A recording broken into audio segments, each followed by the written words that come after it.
तो good morning dear student. रोज की तरह हम आज रहे हैं आपके सामने आज की नई क्लास लेकर। और आज हम डिस्कस करने वाले हैं क्लास 9 की poem the road not taken, जिसका पहला पार्ट हम पूर्व में रिकॉर्ड कर चुके हैं और दूसरा पार्ट हम लेकर आए हैं। तो आपसे गुजारिश है वही मेरी कि अगर चैनल पर नए आए हो तो चैनल को सब्सक्राइब करो, वीडियो अच्छी लगे तो लाइक करो, शेयर करो और ज्यादा से ज्यादा अपने दोस्तों को इस बारे में बताओ। तो देखते हैं third stanza. And both that morning equally lay and leaves no step had trodden black oh I kept the first for another day yet knowing how way leads on to way I doubted if I should ever come back। Hard words देख लेते हैं।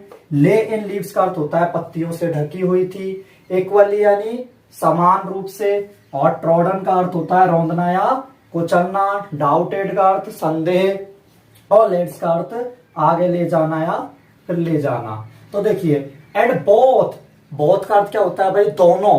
और वो जो दोनों रास्ते थे, that morning उस सुबह, यानी कभी किसकी बात कर रहा है, उस सुबह की बात कर रहा है जब ये क्या है पीले जंगल में उस दिन पतझड़ ऋतु के समय आया था। तो उस सुबह जो दोनों रास्ते थे इक्वली ले इन लीव्स, वो दोनों रास्ते समान रूप से, इक्वली यानी समान रूप से क्या थे भाई, ले इन लीव्स पत्तियों से ढके हुए थे। यानी कि उस सुबह वो दोनों रास्ते समान रूप से पत्तियों से ढके हुए थे। नो स्टेप है ट्रोडन ब्लैक, और किसी भी कदम ने, किसी भी यात्री के कोई कदम ने उनको क्या है ट्रोडन यानी रोंदना या कुचलना, किसी भी यात्री के कदम से क्या है कुचलने से या रोंदने से वो क्या नहीं हुई थी, पत्तियां जो थी या रास्ते जो घास थी वो ट्रोडन ब्लैक यानी काली नहीं पड़ी थी, यानी किसी भी यात्री के कदमों के ने कुचले जाने से वो क्या है काली नहीं पड़ी थी। Oh I kept the first for another day, ओ मैं पहला वाला जो रास्ता था उसको किसी दूसरे दिन के लिए रख लिया। यानी कभी बोलता है कि मैंने जो पहला वाला रास्ता था उसको किसी दूसरे दिन के लिए रख लिया। यट नोइंग, यद्यपि यह जानते हुए भी, क्या जानते हुए, how way Leeds on to way, how यानी कैसे, और वे यानी रास्ता, और लीड्स यानी ले जाता है, ऑन टू वे यानी एक और रास्ते पर।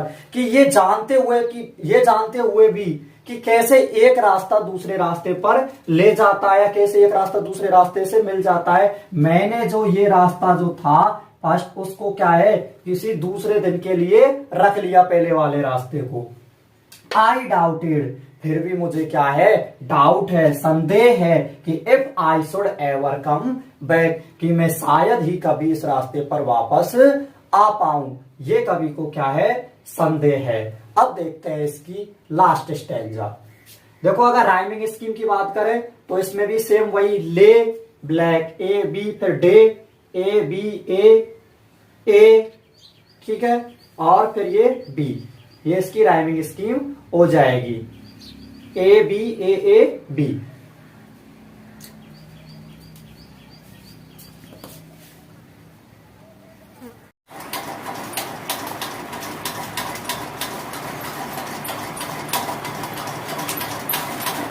हाँ जी, नेक्स्ट स्टैंजा देखते हैं, अंतिम स्टैंजा।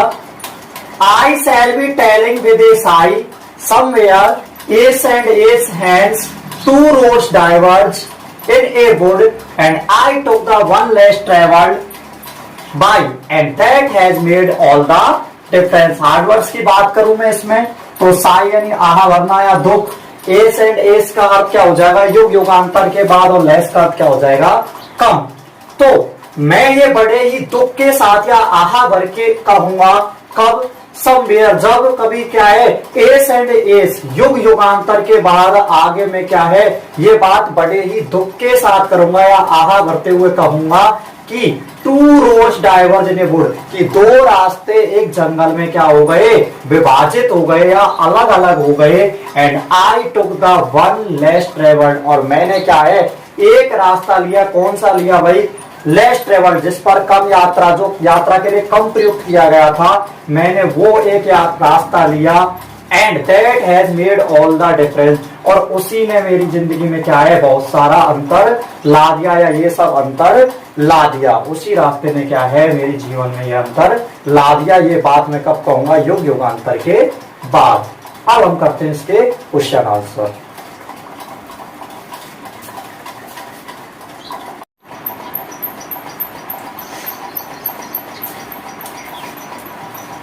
तो आइए हम इसका फर्स्ट क्वेश्चन देखते हैं। Where does the traveller find himself, what problem does he face, यानी यात्री अपने आप को कहां पर पाता है और उसमें किस समस्या का सामना करता है।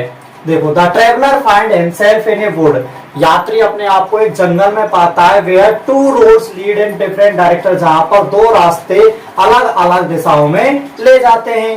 The poet faces the problem of choosing one of them, और कवि क्या किसका सामना करता है, कौन सी समस्या का सामना करता है, चूजिंग वन ऑफ देम, उनमें से एक को चुनने की समस्या का सामना करता है। दूसरा जो क्वेश्चन है उसमें आपको कुछ वर्ड्स दिए गए, कुछ लाइन्स दी गई है, उनका आपके शब्दों में उसका ट्रांसलेशन करके बताना है भाई उन लाइन का मतलब क्या है। जैसे येलो रोड का मतलब क्या है, तो येलो रोड का मतलब क्या हो गया, पीला रोड से तात्पर्य क्या है कवि का, कि जो वहां पर सीजन चल रहा है, जो ऋतु है वो क्या है, पतझड़ ऋतु है, तो autumn season. It was grassy and wanted wear, ये घास से परिपूर्ण था और चलने की जरूरत थी, इसका मतलब क्या हो जाएगा, green grass was ground over the road, की हरी घास जो थी वो रोड के ऊपर उगी हुई थी। And it was less travelled, और ये कम चला गया था। पासिंग देयर का मतलब क्या हो जाएगा, going up and down the road, आना जाना रास्ते पर है ना, गुजरना। Leaves no step at trodden black का मतलब क्या हो जाएगा, लीव्स वर नॉट क्रश्ड, की पत्तियां क्या है कुचली नहीं गई थी। अंडर ह्यूमन फीट, यानी मनुष्य के पैर के नीचे। How way leads on to way, कि एक रास्ता कैसे, इसका अर्थ क्या हो जाएगा, one road leads to other, एक रास्ता एक जो रोड है, एक सड़क है वो दूसरी सड़क पर ले जाती है। अब देखते हैं इसका तीसरा question.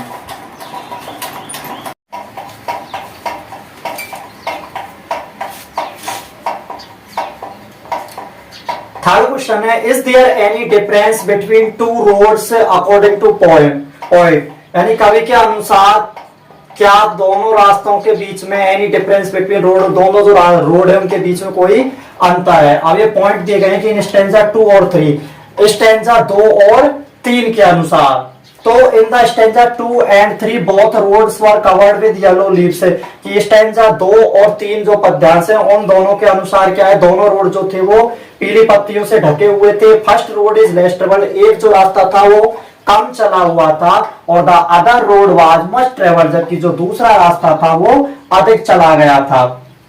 In the last two line of the poem, कविता की अंतिम दो पंक्तियों के अनुसार। अब देखो इसी आंसर को आप चाहे तो अगले फोर्थ क्वेश्चन में भी लिख सकते हैं। The poet does not have any regret over the choices, कवि को क्या है अपनी जो चॉइस है उसके ऊपर कोई पछतावा नहीं है। He had made his life, उसने अपना जीवन बना लिया। He chose the second road, उसने दूसरे रास्ते का चुनाव किया। Where very few people move on, जिस पर बहुत कम लोग जा पाते हैं। तो आज के लिए इतना ही दोस्तों। अगर वीडियो अच्छी लगे तो इसको ज्यादा से ज्यादा शेयर करें, और हाँ, चैनल को सब्सक्राइब जरूर कर ले और अपने दोस्तों से भी सब्सक्राइब करवाएं, और बेल आइकन को प्रेस जरूर कर ले ताकि जो भी वीडियो आए उसकी नोटिफिकेशन आपको तुरंत मिल जाए। धन्यवाद। और ये सारे इसके जो नोट्स है इससे संबंधित वो आपको RGL इंग्लिश क्लासेस जो हमारा टेलीग्राम चैनल है उस पर उपलब्ध हो जाएंगे।